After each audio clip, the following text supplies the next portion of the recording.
প্রিয় দর্শক, আজ আমি মেঘলা এবং রাহুলের গল্পটির ইতি টানছি। সম্পূর্ণ গল্পটি শোনার জন্য আমার সাথেই থাকুন।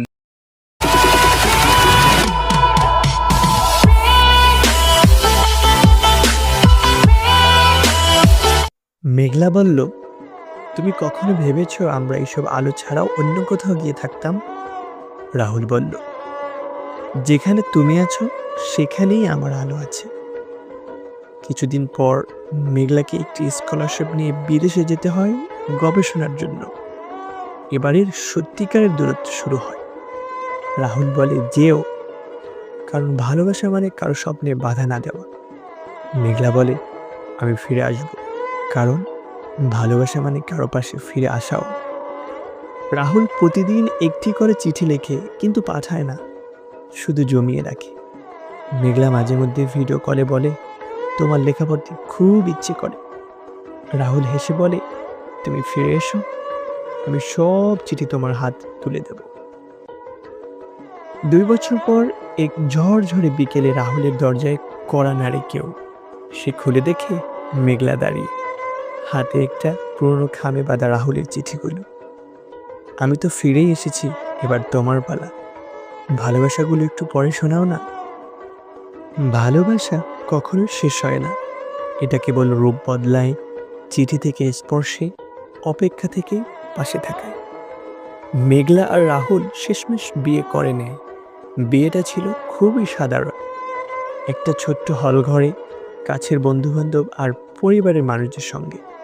কিন্তু সেই দিনে তাদের চোখে ছিল একরাশ স্বপ্ন এবং একটি প্রতিশ্রুতি, তুমি পাশে থাকবে তো? যতদিন ভালোবাসা থাকবে ততদিন, শুধু না, তারপরেও। তারা একসাথে একটি ছোট্ট ফ্ল্যাটে থাকতে শুরু করে। রাহুল তখন একটি কলেজের ইংরেজি শিক্ষক, আর মেঘলা একটি এনজিওতে কাজ করে।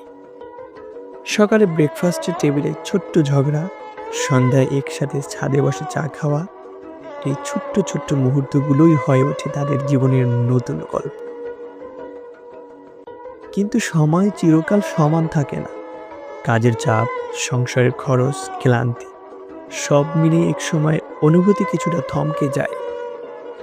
রাহুল কখনো বইয়ের মধ্যে হারিয়ে যায়, আর মেঘলা অফিস থেকে ফিরেই রান্নাঘরে ঢুকে পড়ে। একদিন মেঘলা রাগ করে বলে উঠে, তুমি আগের মতো আর কিছুই লেখো না কেন? রাহুল উত্তর দেয় না, শুধু চুপ করে থাকে।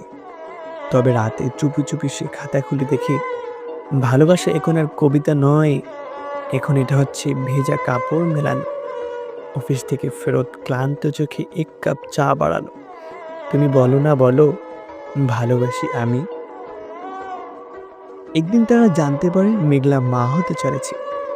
সে রাতে তারা কিছুই বলে না, শুধু একে অপরের দিকে অবাক দৃষ্টিতে তাকিয়ে থাকে। সন্তান জন্ম নেয়, একটি কন্যা শিশু। তারা নাম রাখে অভিজা, মানে ভালোবাসার প্রতিচ্ছবি।